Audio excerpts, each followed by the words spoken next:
ตรงนี้ก็ใกล้สิปีใหม่เลยพี่น้องสำหรับใครที่ขามาฟังลาวเนาะเพื่อว่าสิแดกขึ้นอยู่ที่ลานน่ะสิเขาก็จังสิบ่ได้โกงบ่ได้ยังเท่าไหร่น้องแสนไว้นี่2ไว้พี่น้องครับอีกถือว่าแพงได้นะพี่น้องเนาะบ่มีแต่เบียร์หรือว่ามีพี่น้องขึ้นทุกอย่างเนาะนับแต่หมึกพริกแป้งนัวตอนนั้นคนทางฟังลาวเฮาก็สิไปหาเงินอยู่ไทยเนาะเป็นจำนวนหลายพี่น้องเนาะเพราะว่าเครื่องก็นำเข้าจากทางพังไทยพี่น้องเนาะเป็นส่วนหลายพี่น้องกีบลาวเนาะกับเงินบาทไทยพี่น้อง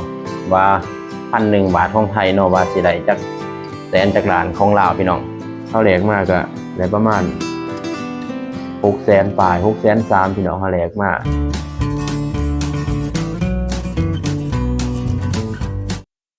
สบายดีเนาะพี่น้องเนาะมื้อนี้มาพบกับ2บ้านหน้าแซ่แนวเฮาคือเก่าพี่น้องคลิปนี้สิบ่ได้พาพี่น้องมาหาอยู่หากินเนาะแต่สิพาพี่น้องมาเบิ่งเฮาแลกเปลี่ยนเงินตราเนาะระหว่างเงินกีบลาวเนาะกับเงินบาทไทยพี่น้องว่า1,000 บาทของไทยเนาะว่าสิได้จักแสนจักล้านของลาวพี่น้องสำหรับคลิปนี้ก็เบิ่งไว้เนาะสำหรับใครที่แบบว่าสิมาเที่ยวทางฝั่งลาวเนาะหรือว่าพ่อแม่อ้ายเอื้อน้องที่สิข้ามมาทางฝั่งลาวเนาะเพราะว่าตรงนี้ก็ใกล้สิปีใหม่เลยพี่น้องสำหรับใครที่ขามาฟังลาวเนาะเพื่อว่าสิแดกขึ้นอยู่ที่ลานน่ะสิเขาก็จังสิบ่ได้โกงบ่ได้ยังเท่าไหร่เนาะก็เบิ่งไว้เนาะสำหรับแดกเงินอยู่ทางร้านค้าพี่น้องร้านค้าทั่วไปที่อยู่ในร้านขายเครื่องโมยังบ่1,000ก็สิได้อยู่ประมาณ630,000เนาะแล้วแต่บางห้างนี่ก็พี่น้องเอ้ยบางห้างก็635,000บางห้างก็640,000บางห้างก็620,000บางห้างก็625,000สิพี่น้องแต่ละห้างก็สิบ่คือกันเนาะแต่นี้เฮาก็สิเฮาได้แดกมาได้พี่น้องแดกมาก็ประมาณ1,000เนี่ยเนาะพี่น้องเนาะแต่ช่วงปี2017 2018นี่1,000 บาทนี่ที่ว่าไหลอยู่ประมาณ200,000กีบพี่น้องแต่ว่าช่วงนี้นี่2025พี่น้องก็บ่ไหลเนาะแต่ช่วงนึงก็เงินสิเฟ้อก็ช่วงโควิดเนาะพี่น้องเงินลาวก็เลยเริ่มเฟ้อขึ้นมาพี่น้องในช่วง2022ช่วงนึงขึ้นมาประมาณ300,000ขึ้นมาเรื่อย400,000จะขึ้นมาอีก500,000 600,000เนาะตัวเงินขึ้นพี่น้องประมาณ1 ชั่วโมง2 ชั่วโมงสิก็เริ่มขึ้นเรื่อยเนาะช่วงประมาณปี2022-23เนาะขึ้นเรื่อยจนมาฮอดปัจจุบันนี้2025ก็ที่ว่าขยับเขยื้อนขึ้นมาเรื่อยพี่น้องบ่ฮู้ว่าเป็นย้อนหยังเนาะย้อนเศรษฐกิจบ่ดีแน่เด้บ่เนาะสำหรับใคร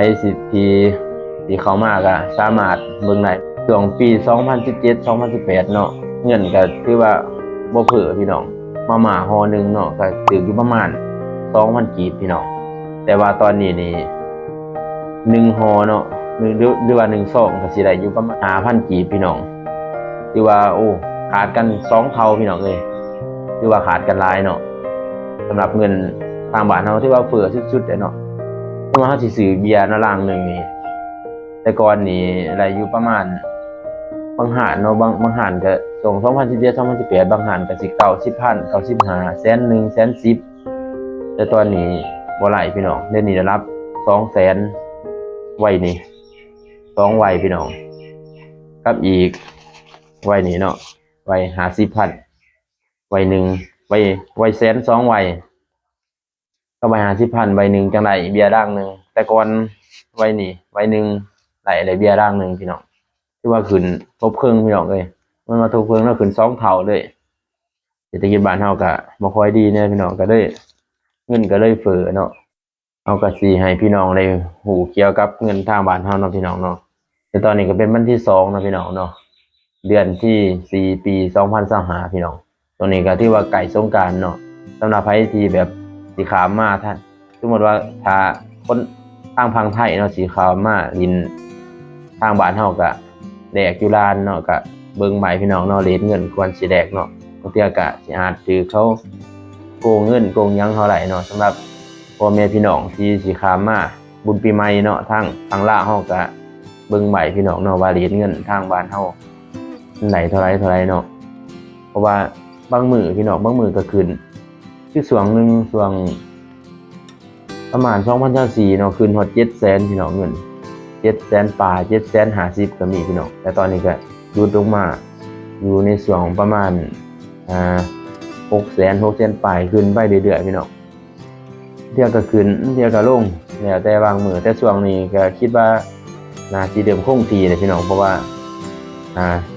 เศรษฐกิจทางบ้านเฮาก็เริ่มอาจสิอยู่โตเนาะพี่น้องเนาะเฮาแลกมาก็ได้ประมาณ600,000ปลาย603,000พี่น้องเฮาแลกมาก็เลยมาถ่ายคลิปให้พี่น้องได้เบิ่งเลยเนาะจังได๋ก็อย่าลืมฝากกดไลค์เนาะกดแชร์กดติดตามเพื่อเป็นกำลังใจให้ช่องบ้านนาแชนแนลนี่เด้อพี่น้องเพราะได้มีกำลังใจในการเฮ็ดคลิปต่อไปเนาะถือว่าแพงหลายนะพี่น้องเนาะบ่มีแต่เบี้ยหรือว่ามีพี่น้องขึ้นทุกอย่างเนาะนับแต่หมึกพริกแป้งนัวกระเทียมมีชั้งขึ้นทุกอย่างพี่น้องเครื่องใส่คั่วกินเนาะนับแต่นุ่มหรือว่าขนมที่เด็กน้อยกินแต่ในมื้อยังแพงพี่น้องเลยเพราะว่าเงินเฟ้อเนาะเพราะว่าเครื่องก็นำเข้าจากทางฝั่งไทยพี่น้องเนาะเป็นส่วนหลายพี่น้องทางบ้านเฮาก็บ่มีหยังหลายดอกพี่น้องมีแต่มันบ่ไปใส่พี่น้องที่นำเข้าเนาะแพงทุกอย่างพี่น้องเอ้ยบ้านเฮาตอนนั้นคนทางฝั่งลาวเฮาก็สิไปหาเงินอยู่ไทยเนาะเป็นจำนวนหลายพี่น้องเพราะว่าเศรษฐกิจเป็นแนวนี้ก็อยู่ยากพี่น้องเอ้ย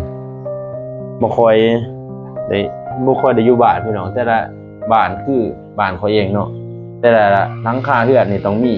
พอ2กับ3คนพี่น้องที่เอาไปหาเงินอยู่ทางฝั่งไทยเนาะเพราะว่าเศรษฐกิจทางนั้นก็ดีแถมทางนี้เงินเฟ้อเนี่ยก็ได้มาสมัยแต่ก่อนได้250,000สิก็คือว่าหลายเลยแต่มาตอนนี้ได้6-700,000ก็ยังหลายขึ้นไปอีกพี่น้องเอ้ยประตูก็ลมพัดเนาะพี่น้องเนาะนับแต่หน่อไม้พี่น้องเอ้ยยังแพงอยู่เนาะไปซื้ออยู่ตลาดมาเมื่อเช้านี้พระเจ้ายังบอกว่าขึ้นน้ำเงินไทยคือเก่าเนาะทั้งทีไอ้หน่อไม้ก็ยังหาอยู่ทางบ้านเฮาคือเก่าเนาะเพราะว่ายังก็ขึ้นเบิดพี่น้องเอ้ยมันต้องตามเงินให้กันเพราะว่าคันบ่ขึ้นก็อยู่ยากพี่น้องเอ้ยป้าหาน้ำแม่น้ำคลองยังขึ้นให้กันเนาะเพราะว่าป้าก็ต้องได้ใส่เหือสิเหือก็กินน้ำมันก็ต้องนำเข้าอีกน้ำมันก็ต้องซื้อให้อีกพี่น้องเอ้ยคือว่ามีค่าใส่ใจหลายแต่อย่างซื้อเงินไปหลายแต่มีค่าน้อยสิก็ยากเตือนพี่น้องเนาะสมัยแต่ก่อนนี่น้ำมันนี่ลิตรนึง 10,000 กีบพี่น้องตะกี้ก็20 บาทก็สิถึงอยู่ประมาณ 5,000 พี่น้องแต่นี้20 บาทก็10,000 10กว่าพันนะพี่น้องถือว่าขึ้นเป็น2เท่าเลยนะเป็นหลายพี่น้องเอ้ยเงินทางบ้านเฮาเนาะสิไปดินไปเที่ยวนี่ก็โอ้ยรับมี 2-3,000 บาทหรือว่า 4-5,000 บาทถึงจะกล้าไปพี่น้องแต่ก่อนนี่ถือเงินประมาณ 2-3 แสนไปดินน้ำมูนี่ก็โอเคเลยพี่น้องเนาะแต่ตอนนี้โอ้ถือว่ายากเนาะพี่น้องเงินทางบ้านเฮาก็สิมีเนาะใบ500กีบพี่น้องใบ1,000ใบ2,000ใบ5,000ใบ10ใบ20ใบ50แล้วก็ใบแสนพี่น้องใบแสนที่ว่าเป็นใบที่ใหญ่สุดเนาะแต่ส่วนใบ500นี่เป็นใบที่แบบน้อยสุดเนาะต่างกับทางไทยเนาะทางไทยสิมี1 บาท2 บาท5 บาท10 บาท9 บาท50 บาทแล้วก็แบ่งด้อยแล้วก็แบ่งพันเนาะแต่ก่อนเฮาก็เคยเมื่อไทยอยู่เนาะพี่น้องเนาะไปทำงานอยู่ทางไทยพี่น้องเฮาก็เคยได้ใช้ชีวิตอยู่หั่นก็เป็นเวลาล้นเติบพี่น้องประมาณปีปลาย2 ปีมั้งพี่น้องแล้วเฮาก็กลับมาอยู่บ้านเนาะเดี๋ยวอีกบ่ล้นก็สิได้กลับขึ้นไปทางไทยใหม่คือกันพี่น้องเอาสิได้ขึ้นไปหาเงินพี่น้องจังค่อยกลับมาอยู่บ้านอีกครั้งเนาะคลิปนี้ก็สิมีสมีเนาะเป็นจังไดก็เป็นกำลังใจให้ช่องบ้านนาคือเก่าพี่น้องเอ้ยคลิปนี้เฮาสิมาบอกเนาะราคาเงินบาทเนาะสำหรับไผที่สิข้ามมาทางฝั่งลาวให้พี่น้องได้เบิ่งเนาะพี่น้องคลิปนี้ก็มีสมีเนาะ